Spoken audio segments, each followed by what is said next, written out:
The views and opinions expressed on the Middle Class VO podcast are solely those of the hosts and guests. Any feelings hurt therein are an unfortunate byproduct of the quest for infotainment. Also, please be reminded that concerted efforts have been made so as not to put anyone's knickers in a twist. Having one's knickers in a twist is not an objective or goal. However, if your knickers are in a twist and it persists for more than 4 hours, please seek out a physician. Moreover, if anyone were to feel besmirched by any of the commentary on the Middle Class VO podcast, it would be purely coincidental. No besmirchment is intended. Please enjoy. Coming up on the Middle Class VO podcast. Remember, your character doesn't have a script. You have to let the words come to your character. And now it's time to open your mouth and give a performance. I want you to be in character. Be in character first, then say the words. If you need e-learning, we're just an email away. Corporate narration, tell us what to say. Explainer video, imaging radio, slinging local cars, reading IVR. No, we ain't no stars.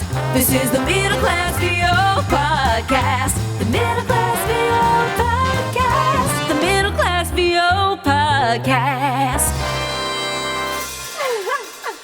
This is going to be such a fun podcast today. We're excited to have a guy who started out as a child actor at the Caramoo House in Cleveland, Ohio. He studied theater at Macalester College in St. Paul. He left to tour as a professional musician. He also received a degree in jazz with a guitar minor. Then he moved to San Francisco in the 80s. He worked as a DJ. He first did some character work with some animation stuff that we are going to surprise Dave coming up in just a little bit with some really, really cool audio. But without further ado, legendary voice actor and just overall great guy, Dave Fennoy. Dave, thanks for coming on today. Oh, thank you so much. How are you? We're doing good. Let me just highlight some of the video games that you've done, Dave. The Walking Dead Telltale series, Batman, Spider-Man, Bayonetta, Saints Row, Tomb Raider, Fallout, New Vegas, a ton of stuff. Dave has also been on Murder, She Wrote. Wow. And he's been on Hulu for a long time doing announcements and stuff like that. And Dave is one of the legends in the voiceover world, and we're so glad to have him on right now to talk about video games and how to get into your character, how to audition, and all that kind of stuff. And Dave, you got a great workshop coming up. Do you want to tell us about that real quick? Well, coming to town here in Los Angeles, Get Your Game On, which is going to feature me and a number of other well-known voices and directors in the video game industry. Tom Keegan, a director, Andrea Toyas, J.B. Blanc, who's both a director and an actor, Mark S. Dale from London, a great director, Victoria Aiken, and a number of other voices. And along with that 3-day conference, I'll be doing a 2-day workshop on Saturday and Sunday. All this takes place February 28th through March 1st. At the Marriott at the Burbank Airport. Wow, that sounds awesome. So I know with the animation genre, Dave, that they say you really should live in LA. Is it that same way with gaming, or can you be anywhere? I really think you can be anywhere. The world continues to get smaller thanks to the internet and technology. Now, there are some AAA games that you might not be able to get into if you're living someplace else. But we're talking about the biggest entertainment industry in the world, video games, more money than music and movies combined. And video games are being developed all over the world. We have colleges now that have game developer programs. Colleges are now even fielding video game teams. It's amazing. So if you got a Mac, a microphone, and a high-speed internet and good acting ability, you can do a number of video games from around the world right wherever you are. Ba-da-bow! So, Dave, how does acting in video games differ from other types of acting and commercial voice work, for that matter?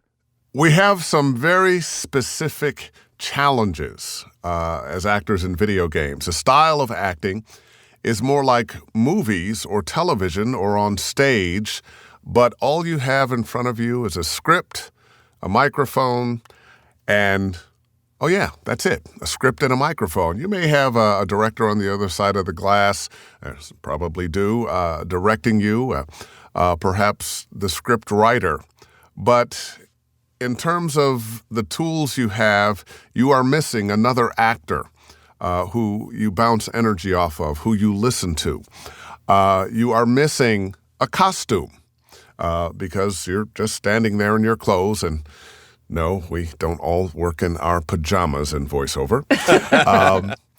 You're also missing blocking. Once again, all you have are the words on the page, and you have to read them. And another problem you have is that the words that you're reading, you are probably seeing for the first time. Now, that's a lot of challenges to, as I say, take the words off the page and bring these characters to life. Well, I'm going to give you some tips now on how you can improve your voice acting for video games and not be quite so concentrated on the words. First of all, you're usually going to get a little information about the game. And just like movies have different genres, video games have different genres as well. You're not going to have the same kind of energy and read for a romantic comedy video game. Yes, they have romantic comedy video games. Or a buddy comedy adventure game as you are for, say, the Walking Dead game. The feel is very different. So the first thing you want to do is get an understanding of the style of the game that you're going to be working on. After that, you want to look at that character that you're playing and find out who that character is. They'll give you a character description.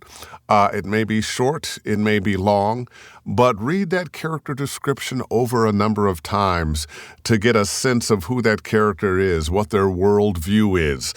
Sometimes they'll give you an idea of the kind of performance they want by giving some cultural touchstones.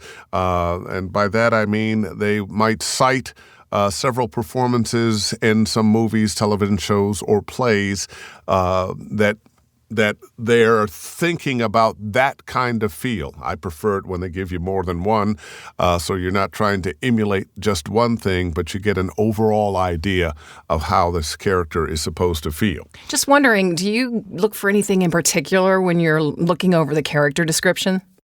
When you're reading that character description, pick out those things that you think are most important. Every character in anything has buttons to push. But just like you in your life, because you have buttons to push, we don't live in our buttons. But we do need to know when those buttons are being pushed, the kinds of things that trigger that. So make sure you find that out. So, what does your character love? What does your character hate? What is the background of your character? And the more in-depth the characters are, the deeper you need to go into that character. You're going to find some characters that, you do need to know about the relationship they had with their mom or the horrible thing that happened to them when they were 5. And then some other characters, all you need to know is the kind of personality they have because the characters are more stereotypical, and we're not going to be getting deep into those characters. So, another issue we have with video game character is you will not know the arc of any character. You will never see the entire video game script. They're not going to send it to you for an audition, and you won't get it when you're on the job. You will just see scene, scene, scene, scene, scene. Well, how do you know how to play this character if you don't know the arc of this character? Kind of the same way you play your life. We all have personalities. We all have tendencies. We all have a worldview. But we don't know our character arc. We don't know on a day-to-day basis how our day is going to start, how it's going to end. Or we may know how it starts, but we don't know at the beginning of a day how it's going to end, at the beginning of a week, a month, or a lifetime. So, All we can be is ourselves in the moment. So find out who that character is and play that in every scene. Play that character's tendencies. So I'm going to give you some things that you just have to pay attention to. First of all, why is your character saying what your character is saying? And by that, I don't mean in the overall game. I mean very specifically in the seconds before your character opens his or her mouth. Why is your character saying, what's that motivation? What happened? Did the character see something, reacting to something? Is the character answering a question, asking a question? Why is your character saying what your character is saying? Now, this is the big 4. Write this down. What is your character thinking? What is your character feeling? What is your character doing? Who is your character talking to, and what's that relationship? Even if your character is talking to his or herself. Okay? What's your character thinking? What's your character feeling? What's your character doing? Who's your character talking to? And what's that all about? What's that relationship? Given that, answering those questions for yourself, you'll be ready to handle any scene of any video game character in any game. So hang on to that. Now a couple more things. Where is your character? Is your character inside, outside? Is your character hot, cold, sick, healthy, energized? We want to pay attention to the condition of the character and the condition of where the character is. Is your character in an office? Is your character in a desert, in a jungle, on top of a mountain? We want to picture where that character is and what the conditions are, both for the character and what's surrounding the character. We want to have a picture in our minds of what that scene is going to do. So perhaps your character, I'm thinking of a particular script, a character is sitting by a fire talking to someone who's been injured and is just waking up. And the character is kind of quiet and he's poking the fire. And thinking about when I go back to what your character is doing. When I say doing, I don't mean necessarily he's jumping, he's in the middle of a fight. It's anything he's doing. Your character may be laying back, trying to take a nap and someone's talking to him. Your character may be sitting at a desk answering questions while trying to find information on a computer. Your character may be giving clever banter while in the middle of a battle.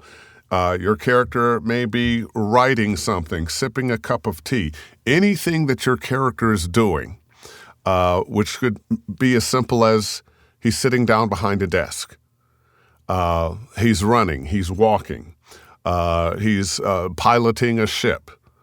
Whatever your character is doing, you want to mimic what that might be in your body, because your body informs your voice. So if your character is scratching his head, that's going to change a little bit how he sounds. If your character is a little bit out of breath because he's been running or just got away from something, that's going to change how your character's read comes out. So once again, this is something else that you really want to pay attention to. And be that character first, then say the words. Be the character first, then say the words. That's Scab-worthy. Okay, Dave, so as a pro who's been in this genre for a long time, any tips for auditioning? When you audition, that's probably the most important thing to do, is to audition well, is to bring that character to life. A company, a casting director is not going to give you the job because they like your voice.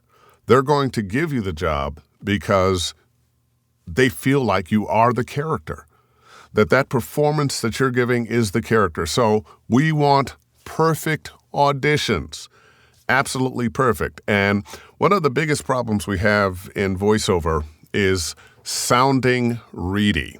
And this goes across the board. So I'm going to give you some information now that is going to help you not only with your video games, but with everything else. I call it the 3 in 3. When you get that script, and this, of course, is for audition purposes only because you won't have time to do this when you're on the job. On the job, it's now and now and now with that script that you're seeing for the first time. But when you're auditioning, I want you to read the script in your head 3 times. Then I want you to read the script and mouth the words 3 times. And I'm not talking about mouthing the words in character, but just mouthing the words so that you get them in your mouth. So 1 time in your head, and then you might be, very quietly to yourself. And each time that you're doing this, and we're talking about 6 times here, each time that you're doing this, you are thinking about what's going on with this character. What's this character thinking and feeling? What's this character doing in this script? What does the scene look like? Where am I? Where is he or she? Are they walking? Who are they talking to? What's the relationship? What's the inner dialogue going on? Now, this is a biggie. Get the inner dialogue of your character. As you're reading those lines, what might your character be thinking other than what he's saying? Because, we all have inner dialogue. I want you to imagine, yourself out on a date. And, if you're a guy, you're taking the young lady out. You've been trying to get her to go out with you for a while. And you're sitting there in the restaurant across from her, and you just sat down. The waiter has brought the menus. You're looking at them and having a little chit-chat. And you're saying to her, oh, yeah, I hope you like the restaurant. I'm so glad to find out you're not a vegan. And I hope you like this place. They're famous for their steaks. And I'm glad you could come out and you look really nice. Meanwhile, what you're thinking is, wow, I hope she likes me, and she's really looking good, that low-cut dress. Maybe I'm going to get lucky tonight. Those are the kinds of things that might go on in your head. And, we should look at what she might be thinking. Well, he seems like a nice guy. He's asked me out so many times, and he does seem interesting. And my girlfriend said that he has a pretty good reputation. So, I'm hungry. I got to eat, so I'll go out. But ain't no way nothing's happening tonight. We'll just have to see. Because we all have an inner dialogue that may or may not coincide with exactly what it is we're saying to somebody else. Sometimes we're lying. Or we're having characters that lie. None of us lie, of course. But maybe your character's lying. Maybe your character, as they're saying what they're saying, is trying to read this other character and has questions in their mind.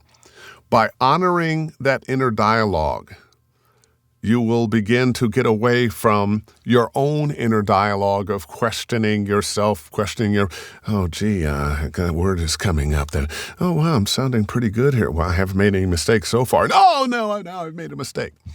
Because whatever it is you're thinking and feeling about yourself is going to come through your read. So, you got to have enough confidence in yourself that some of that goes away. And B, you can get rid of all of that by surrendering yourself to the character and what the character might be thinking. So now we have read through the script in our head 3 times. We have read through the script just mumbling it 3 times. Now you're ready to actually say the words in the voice of the character. Now, when I say the words, and the reason that we have familiarized ourselves with the script like this is because it takes a certain amount of brain power to read the words. Reading itself takes brain power. If you don't know what's coming up, it's all a surprise, and you're looking ahead and you're worried about it. Once you've familiarized yourself with the script, now the words are only there to remind you of what you're saying. And believe me, this is going to help you a lot. I know, like me, I feel like I'm a pretty good sight reader. But at the same time, you don't want to be surprised by the script. That said, something else I want to mention, remember your character doesn't have a script. You have to let the words come to your character. And now it's time to open your mouth and give a performance. I want you to be in character. Be in character first, then say the words. And speaking of words, let's pretend words don't exist, that there are only phrases. I don't want you to read individual words. I want you to read the phrases. I want you to glide over the words. So instead of reading the words like this, oh no, it looks like I'm going to have trouble with that character over there. It would be more like, oh no, it looks like I'm going to have trouble with that character over there. Which sounds more real? The second, don't make the words precious. Make the character precious. If given a choice between understanding your emotion or understanding the words, I want to understand your emotion. Think about the number of times you have been happy, sad, mad, hurt, and although you were talking, maybe things weren't exactly clear because maybe it was coming through tears or anger. But we understood, whoever was around you understood the feeling because they could see it, they could feel it, not just how clearly you said the words. Clarity for words, if you're doing e-learning for children and narration, okay, I get it. But as human beings or crazy characters in a video game, that's not what we're looking for. Clarity of speech is not our goal. Revealing the character is our goal. Letting that character speak through us is our goal. So read the phrases, not the words. And the old saying, just throw it away a little bit. Throw how you say it away in terms of the enunciation. You don't want to throw away the character's emotion, the character's worldview, or anything about the character. But you don't want to belabor the words. Part of my job when I'm teaching is to help you free yourself from the tyranny of words and punctuation. Writers have to write grammatically correctly. That's not how we as human beings speak. So I want you to pay less attention to the words, more attention to the character, and just say it. Let the words roll off your tongue. If you think you're doing it right, you probably need to speed it up and pay less attention to the words. A penny for your thoughts. Okay. How would you handle that? Do you have any specific techniques for that? One of the techniques I use sometimes with a student is, look, we're going to watch some television, we're going to watch a movie, and we're going to turn on the closed caption. Now, look at the words as you see them written. Now, listen to the actor, how they say the words. They're gliding over the words. They're not belaboring the words. It's all about the character, not the words. How does that character feel? What's going on in that character's life? The character has to find their words, just like I don't have a script in front of me. I'm talking to you right now, so sometimes it sounds like I'm trying to remember something because I am. Now, I can do that because I've taught this for so long, but, I need to go here. I need to say this. I need to say this. I'm still finding the words, and there's a certain imperfection in how I do it. If you're trying to make the words perfect, make the phrases come out perfect. The sentence starts here, it ends here, so I have to get through this with no breath. I have to get through this with no pausing. You're paying too much attention to the words. Because in real life, we don't think about when to breathe. We breathe when we need to breathe. Our speech is actually very imperfect in terms of rhythm. We say words, we have, just like I'm doing now, we find words. Not everything is perfect, and that's okay. It's the imperfection that makes your read perfect. Another thing, learn to do efforts. You got to learn to do efforts, and those are the sounds that people make when they're not speaking. So you're getting hit, you're being hit. I'm running. Those are efforts. Learn to do efforts. If you're taking a course with me, we'd spend more time with that. But efforts are very important.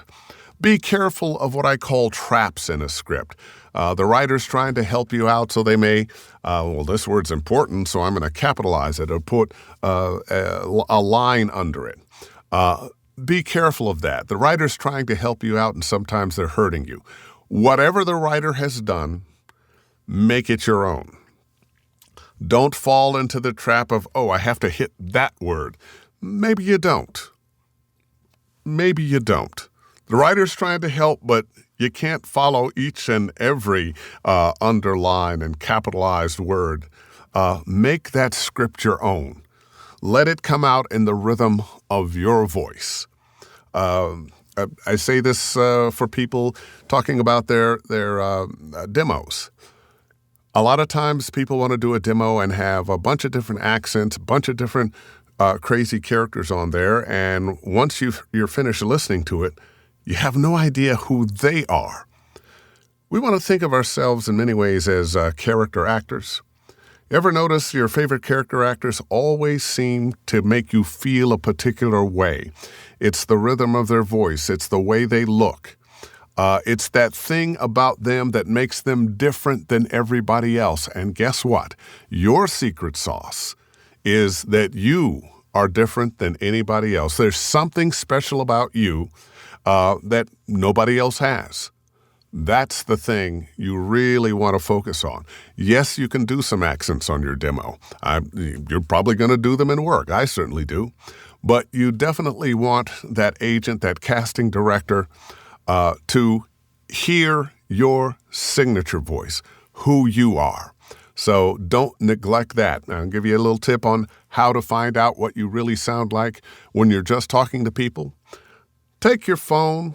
You're talking with your friends, you're talking with your family, different situations. Just start recording. Record 15 or 20 minutes. Then go back and listen to what you sound like when you are just talking to someone. I mean, I think that is a great piece of advice for no matter what genre, video games, commercial reads, documentary narration even, or even the cold read challenge. Dave, if you don't mind, we would like to get you on our segment that we call the Cold Read Challenge. Okay. And it's where we send you a brief script with some direction at the top, and you just dive right in. Okay. Are you okay with doing something like that? Sure. Okay, I just sent you an email, Dave, to your Dave, your Dreadman. Oh, yeah, there it Dreadman is. at Mac. So whenever you're ready, read the direction and just dive right in. Cold Read Challenge. Okay, his troops are gathered for pre-battle speech. Postmodern war hero, bold, gruff, doesn't take crap off of anyone. All right. Down the street, there's violence. Lots of work to be done. No place to hang out or washing. And I can't blame all of the sun. Oh, no. We're gonna rock down to Electric Avenue. And then we'll take it higher. That's it, man. That could be one of the best ever. Dave, that is brilliant. That's exactly that's the Cold Read Challenge right there in a nutshell, man. And there was a little inner dialogue going on. Wait a minute, this is Rock On Down to Electric Avenue. I used to love this song. Dave, do you continue to do acting classes I do. yourself? I do. From time to time. Yeah, it's hard for me to get time to do them, but I do take them when I can. Yeah, can tell, definitely. And as a voice actor too, I always recommend people never get their ego so large that they're unwilling to learn, that they think they know it all, because we never do. If only to get out of bad habits. I've seen a lot of actors that say we're doing TV promos and they developed this read and then that job went away and that read doesn't work anymore for anybody else. Same way with commercials. And as the video game industry continues to grow, scripts are better. What's expected of actors is more. They're looking for better and better and better actors. So if your acting skills aren't up to par, if you've been getting away with being kind of a one-trick pony, you need to learn some new tricks. And Dave, if you don't mind, if you could just indulge us for one more minute, we're going to let you go. But we did a deep dive into Dave Fennoy's acting background, and we dug up a little bit of audio that we would like to play for you and see if you can identify the audio. Jason, roll the clip. There, you see, Dick? Zero sweat. We'll make it to the stadium. But it's gonna take hours. By now, they've already started the concert countdown. I think that's me in a cartoon playing Dick Scott in the New Kids on the Block cartoon.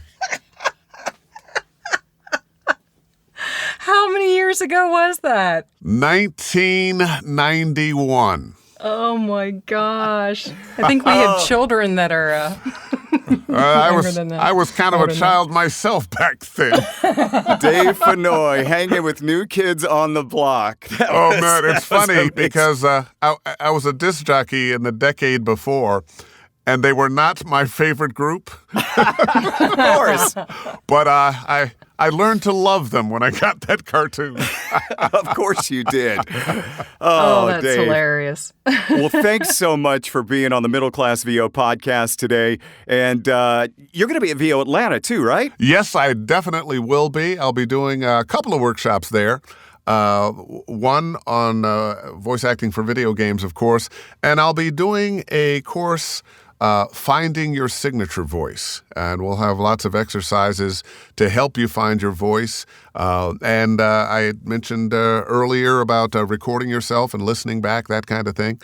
It will include that exercise and several others to help you figure out who you are, how you see yourself, and sometimes more importantly, how the world sees you or hears you. Oh, and don't forget, on Facebook, is it every Monday night? Every Ask Wednesday. Dave anything? Ask Wednesday Dave night. Fennoy Okay, anything. Tune in to Facebook on the Dave Fennoy page, 6 p.m. Pacific, every Wednesday that I'm in town, and that's most Wednesdays.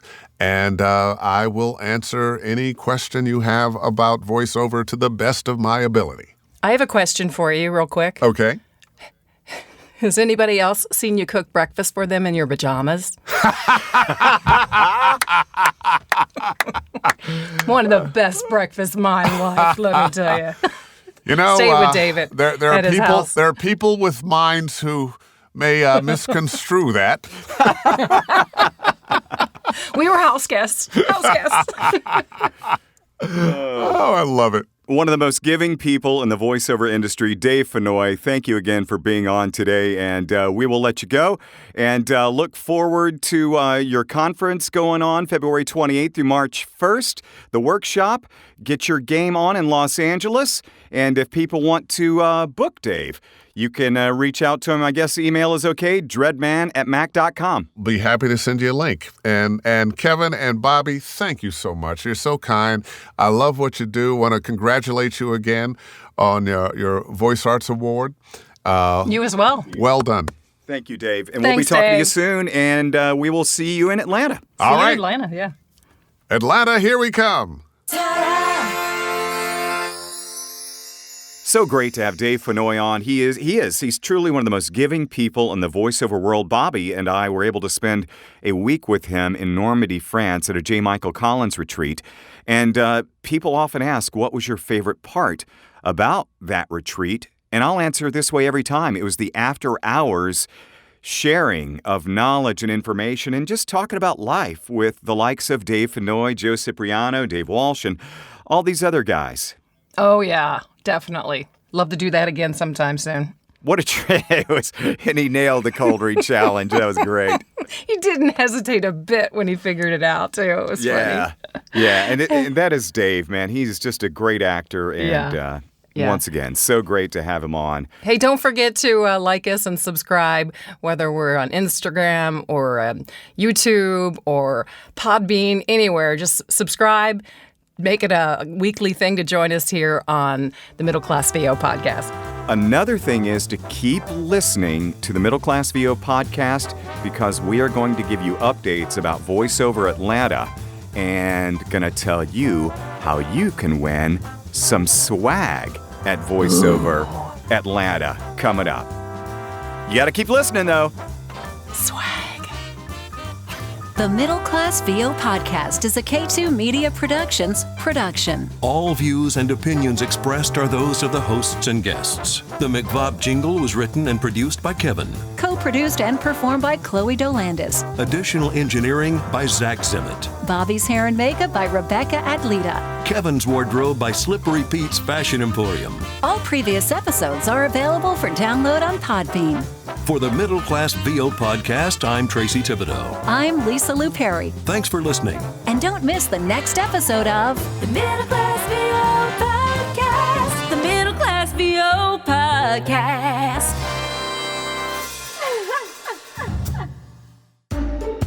Swag. Swag.